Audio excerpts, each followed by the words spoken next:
United States Secretary of State Michael Pompeo. Mr. Secretary, welcome back. Always good to talk to you.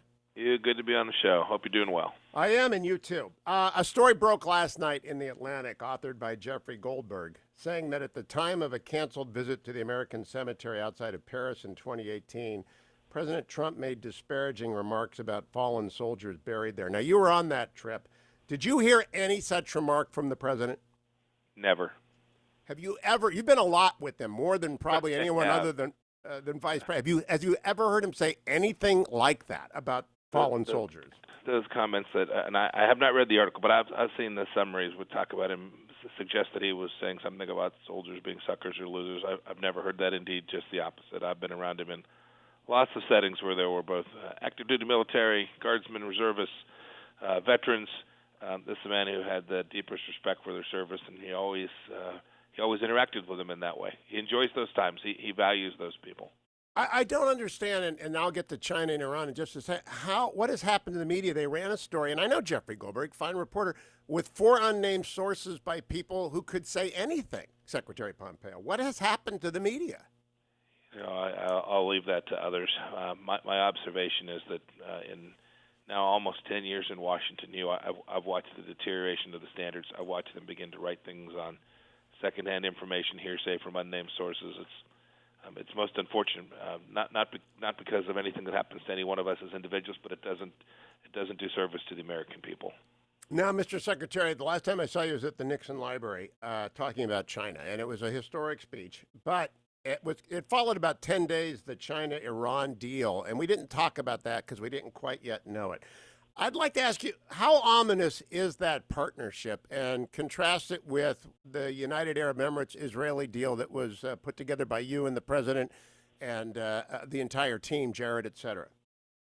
So it is a stark contrast.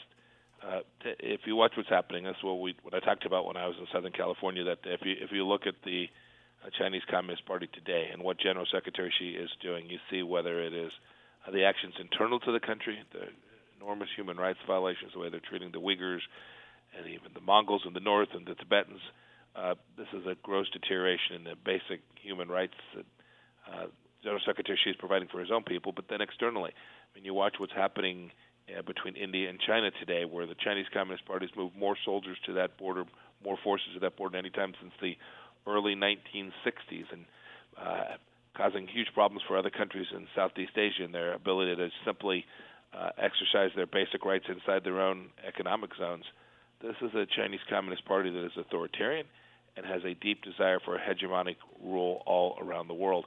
Contrast that with the United Arab Emirates. They made a historic decision to recognize Israel and to come to a common understanding about the real threat to the people of the Emirates, which emanates certainly not from the State of Israel, but rather from the Islamic Republic of Iran. These are big global shifts, and the things President Trump has been leading on for the 3.5 years I've been part of this administration. No, I have to quote the New York Times again to you from today. Quote, some Pentagon and State Department officials are uncomfortable with the influence that the Emiratis wield within the White House and the National Security Council, and they are unhappy that the Emirati military officials received a classified briefing about the F-35 in July. What say you, Secretary Pompeo? You know, when a paragraph starts with some officials in an organization of the scale and size of the Department of Defense or the State Department, I am confident that there are some officials that believe just about everything, Hugh. So are there people who don't think this is a good idea? I'm sure that's true. They're wrong. They're fundamentally wrong. This is an enormous step forward for the security of people throughout the Middle East, certainly including the people of Israel and the United Arab Emirates. And it's worth noting, we think this is a strong signal as well to the Palestinians. It's time for you to recognize that there is a good outcome here, to enter into conversations with the Israelis, to begin to negotiate to protect your people, to secure rights for your people, and to partner with countries that will make the lives of your citizens better. That's ultimately, in the end, what sovereign nations do, is they take decisions that are best interested in their people. I think both Israel and the United Arab Emirates did that last week. You know, your former colleague in the cabinet, General Mattis, was my guest at the Nixon Library. He called the Emirates Little Sparta in his book and in his remarks. I can't believe there are people in the Pentagon that are suspicious of this deal. I know you know the State Department, but I just can't believe the Pentagon thinks other than the most highly than they can of the Emirates. The senior leadership all across the United States government has been working on this for a long time, whether it's the State Department, the Department of Defense, the work the White House is doing. We all have been working towards the President's vision for peace in the Middle East, and we think that the outcome that we got between those two countries is a really good one, and we think there's more work that will come to fruition yet this year, we hope. And when it does, I'm very confident of this. All the work that's been done and all the sacrifice of our soldiers, sailors, airmen, Marines in the Middle East over these past decades will have borne out a good outcome for the American people. Now, when we talk about great power competition, are there really two groups lining up in the Middle East? Syria, Iran, and China opposing the United States, Israel, the Emirates, and eventually Saudi Arabia, Oman, Bahrain, the rest? Well, I hope that's not the case, but it certainly does appear to be trending that way. Look, we've been working diligently to try to find a path forward for Middle East peace, and now we have a model that is very different than what had been worked on for 40 years. There's a deep recognition that it is no longer a challenge between the Palestinians and Israel that causes the instability. There's a recognition that the challenge comes from the Islamic Republic of Iran. You were right in the middle of a fight at the United Nations. The previous administration said after 5 years the Iranians can purchase weapon systems for the Chinese and the Russians, and they can sell weapon systems, creating wealth for the kleptocrats and the theocrats that run the Islamic Republic of Iran. On October 18th, absent U.S. action, they could do that again. We're not going to let that happen. And you see the support. The Gulf states all said, yes, America, you're doing the right thing, head down that path. And we saw other countries privately tell us, yep, this is the right thing to do. And yet the Russians and the Chinese have chosen a different path. They want to arm the Islamic Republic of Iran, threatening people throughout the Middle East and Europe. Let me go back to a couple of China questions. I've never brought up the Galapagos Islands on the show yet until today, but yesterday I read a story that China is now threatening the most environmentally fragile group of islands that I know of. Ecuadorian officials say 325 vessels are in their exclusive economic zone around the islands, and of those, 274 come from China. What are they doing? So you have the facts right. This is another example. So the Galapagos Islands, not exactly the first island ring around China.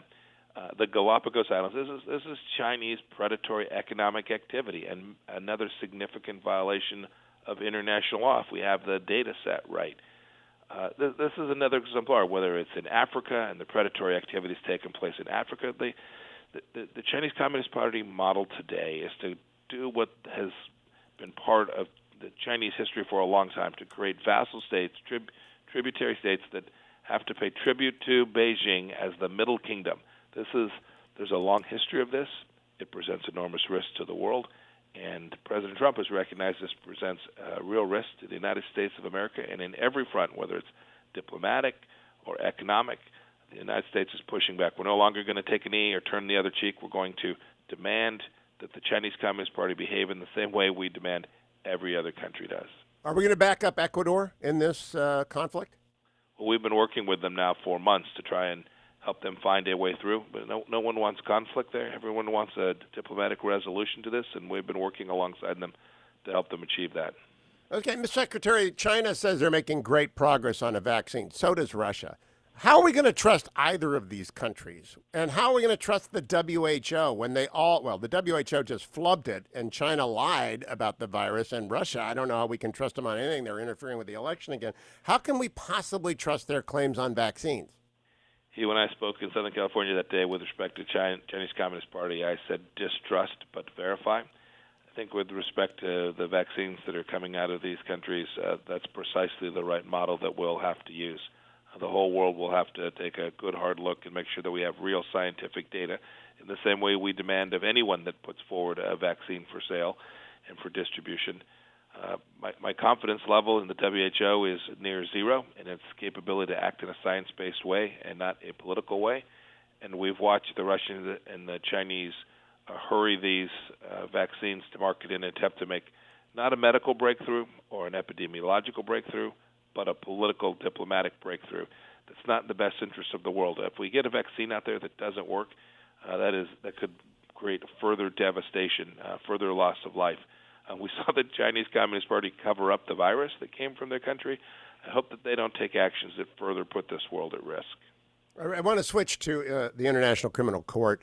Secretary Pompeo, you and I are both lawyers. You know, the ABA gets you early in law school and they teach you. The ABA are big fans of the ICC. But this week, the Trump administration, led by you, said we are not. In fact, you've sanctioned people. Would you explain for the Steelers fans in the audience why we do not like the International Criminal Court? It sounds like a good idea, but it's a really terrible idea. So this is an organization that is headquartered in The Hague that is a so-called court, but it is politically unaccountable. And more importantly, the United States has never agreed to participate in any of its proceedings. We've expressly said we're not going to be subject to its powers and authorities. It turns out to matter a lot because the ICC has now begun to investigate our soldiers, our sailors, our airmen and Marines who served in Afghanistan, asserting that they potentially committed war crimes. And so you have an unaccountable political institution, a quasi-judicial institution, potentially asserting claims where you've got kids in the military who could be traveling someplace someday, and they may well have been part of the Air Force and conducted activities in Afghanistan, and the International Criminal Court could go nab them and say, we're bringing you in. This is unacceptable. The United States has opposed this for a long time, but we're the first administration that has actually told the ICC enough. And so we've begun to directly challenge the ICC's capacity and authority to put Americans at risk. We didn't consent to their authority, and we're not going to permit them to put these kids in a place where a bad outcome could befall them. And my last question is about Belarus and Russia. What do you think is happening in Belarus? What is the United States' position on the fraudulent election there, and what should happen next? So in Belarus, what's happening is happening in places like Lebanon and Iraq. People are standing up and saying, hey, we've just had enough. And so what I think you're seeing is people demanding that they no longer be treated in the way that communist regimes have treated people for so long. We've made very clear that this election was not a real election. It was fraudulent. It wasn't fair.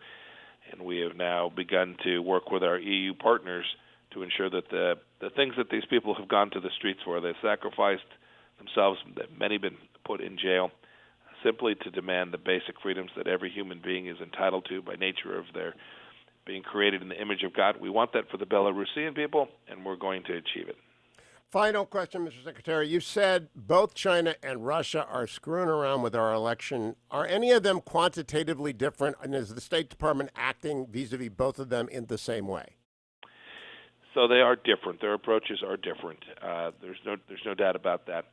But they are equally intent on interfering and influence our election, and our efforts are aimed at the precise modalities that they're using, trying to push back. And we've made clear to each of them it's unacceptable for them to engage in activities that undermine our democracy. Mr. Secretary, always good to talk to you. Thanks for making time. Safe Thank you. travels to Have a you. good day.